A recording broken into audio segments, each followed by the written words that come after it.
Friends, భారతదేశ చరిత్ర నుంచి టాపిక్స్ చూసుకుందాం.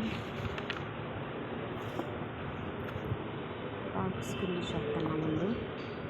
ప్రాచీన భారతదేశ చరిత్ర అంటే యాన్షియంట్ హిస్టరీ, చరిత్ర పరిచయం.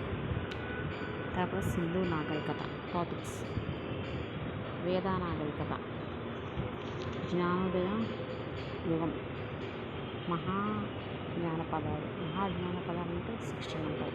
భారతదేశంపై విదేశీ దండయాత్రలు, మౌర్య అనంతర యుగం,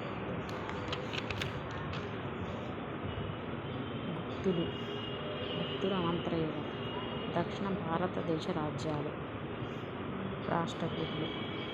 ఇవన్నీ కలిపి ఇండియన్ హిస్టరీలో యాన్షియంట్ హిస్టరీ వరకు టాపిక్స్ ఫ్రెండ్స్.